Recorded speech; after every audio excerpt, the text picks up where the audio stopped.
Welcome back.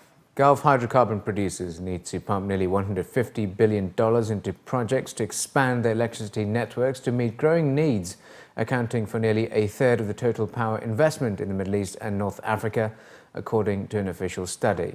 While most members of the Six-Nation Gulf Cooperation Council have sufficient resources for such investments, other MENA countries are facing serious challenges, including a poor investment climate as well as funding and gas shortages, according to the study by the Saudi-based Arab Petroleum Investment Corporation, an affiliate of the Organization of Arab Petroleum Exporting Countries.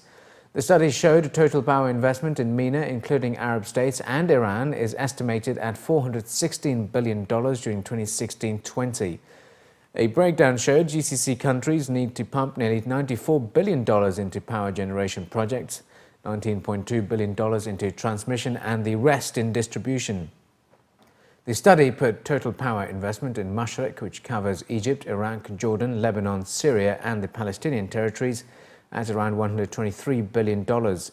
Investment in the Maghreb countries of Algeria, Tunisia, Morocco, Mauritania, and Libya was put at around $70 billion, and the rest in Sudan and the remaining Arab nations. Mubadala Development, a strategic investment company owned by the Abu Dhabi government, reported a decline in 2014 profits caused by oil and gas impairments and a fall in investment income. According to local reports, the profit fell by about 28.9% despite a rise in overall revenues. Net income fell to 1.03 billion dirhams from 1.45 billion dirhams a year earlier, but the company stated that revenue for the whole group rose by about 5% to 32.66 billion dirhams.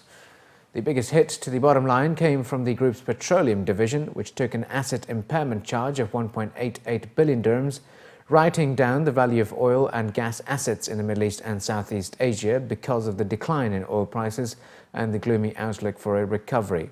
Mubadala reported income on its investment portfolio of 1.28 billion dirhams for last year, down from 3.6 billion dirhams the year before.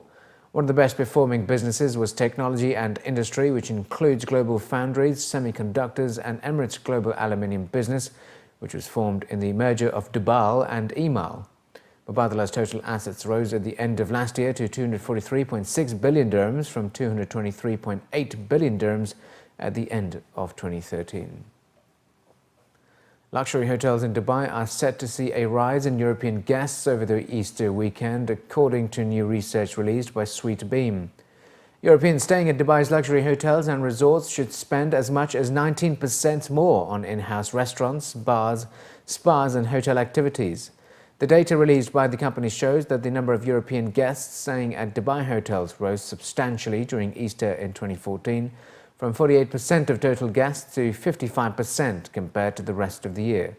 According to research figures, the highest number of Europeans staying at Dubai hotels was from the United Kingdom, with British holidaymakers representing 21% of all European guests during the Easter weekend.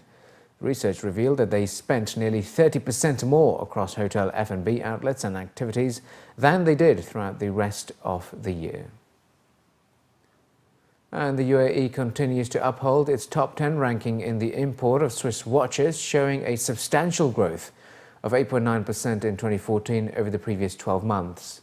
According to the Federation of the Swiss Watch Industry's cumulative 2014 report, the UAE still dominates the region's timepiece imports at a value of 1 billion Swiss francs, the equivalent to 3.84 billion dirhams.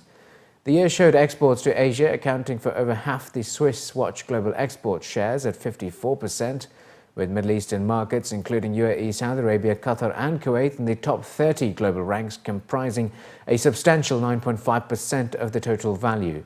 Following a steady increase of 5% in units compared to the previous year, 2014 figures show 2,973,016 exported units of wristwatches to the Middle East. This growth cements the Middle East as the second highest regional importer after other European countries. In 2014, the Swiss watch industry maintained a figure of 22.2 billion francs in yearly global exports and sustained an annual growth rate of 1.9%.